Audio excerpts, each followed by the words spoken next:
Salut, moi c'est Sonia. Tu me connais peut-être sous le pseudonyme de Jinka où je suis illustratrice et je parle justement des maladies invisibles, du handicap et de la mucoviscidose, la maladie dont je suis d'ailleurs atteinte. Alors j'ai été diagnostiquée à mes 2 mois. Pourquoi? Comment? Eh bien, je suis née en détresse respiratoire et malgré qu'on me nourrissait, je ne prenais pas de poids et j'avais extrêmement mal au ventre. Du coup, ça a poussé ma mère à chercher c'était quoi le problème. Une fois diagnostiqué, les traitements mis en place, et ben ça allait mieux. Et j'ai eu une enfance jusqu'à mes 11 ans plutôt épargnée. Voilà, quelques rhumes, quelques traitements, mais c'était assez soft. À 11 ans, je suis tombée dans le vif du sujet.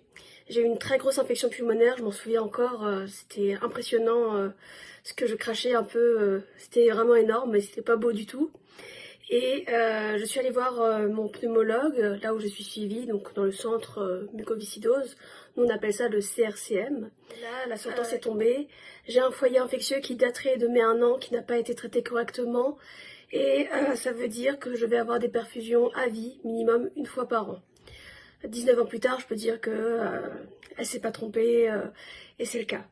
Alors que j'avais que quelques médicaments par jour, tout d'un coup, j'ai eu une flopée de médicaments, de traitements, une kinésithérapie pulmonaire beaucoup plus intense, plus de douleurs, plus d'infections pulmonaires aussi. Ça, on va dire que le foyer infectieux qui dormait s'est d'un coup réveillé. Donc ça a été assez gros dans ma vie. Et puis avec ça, du coup, les absences scolaires, la désocialisation. Voilà, il y a eu pas mal de problèmes en fait qui sont venus avec. Bien sûr, en plus de la fatigue que tout ça a amené entre les douleurs, l'infection pulmonaire, les rendez-vous médicaux, le kiné, tout ça.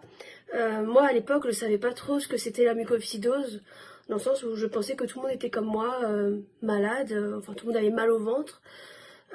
Et au collège, en fait, on m'a dit, mais t'as la muco, ça veut dire que tu vas mourir.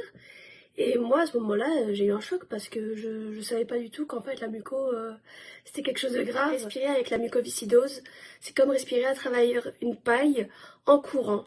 On s'essouffle, on s'étouffe, et puis parfois on a tellement de glaire qu'on a l'impression de se noyer dedans en fait. C'est une maladie qui touche principalement les poumons et le système digestif, et plus précisément le pancréas.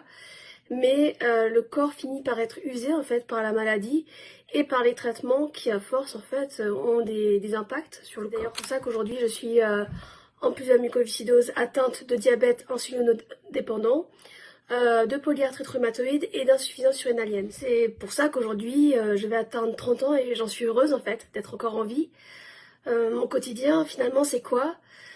C'est beaucoup d'heures de traitement avec l'Airvo, un nouveau système qui permet d'hydrater et de fluidifier les glaires, avec la VNI qui est la ventilation non invasive, la kinésithérapie pulmonaire, le sport qui est très important, et une trentaine de cachets par jour minimum, on va dire quand tout va bien.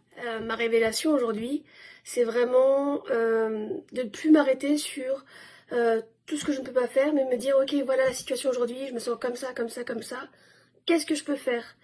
Essayer de voir ce qui me reste encore d'accessible et de faisable selon mon état. Aujourd'hui, le compte que je tiens me permet de vraiment donner un sens à ma vie.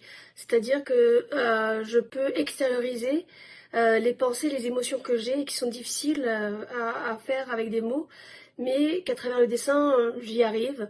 Ça permet aussi aux personnes qui me suivent et qui sont atteintes d'une maladie chronique ou d'un handicap invisible, de mettre en images et des mots sur des pensées et des émotions qu'ils ont eux aussi, et d'en parler autour d'eux. Donc finalement, les patients se retrouvent dans ce que je dis et ça les soulage, et les aidants, eux, ça leur permet de comprendre un peu mieux ce qui se passe en eux. Le message que j'aimerais faire passer aux personnes atteintes d'une maladie, d'un handicap visible ou non visible, c'est avant tout d'abord avoir beaucoup de compassion pour soi et son corps, parce que ça a été un vrai soulagement pour moi de ne plus voir mon corps comme un ennemi. Après tout, on est partenaire en fait dans cette grande aventure, et surtout de communiquer avec mon entourage, avec votre entourage, parce que comment votre entourage peut vous comprendre si vous ne vous exprimez pas? Et pour ceux qui nous entourent, je vous dirai, Ne vous fiez pas aux apparences, on a une capacité d'adaptation assez dingue, et c'est pas parce qu'on ne montre pas qu'on souffre qu'on ne souffre pas. Alors, il n'y a pas de notice de comment est-ce que le parfait entourage, le parfait ami et famille. C'est pour ça qu'il faut oser parler, communiquer, demander et faire des mises au point en fait. Aujourd'hui, voilà, je sais plus comment faire, je sais pas comment entamer le dialogue avec toi, comment peut-on agir.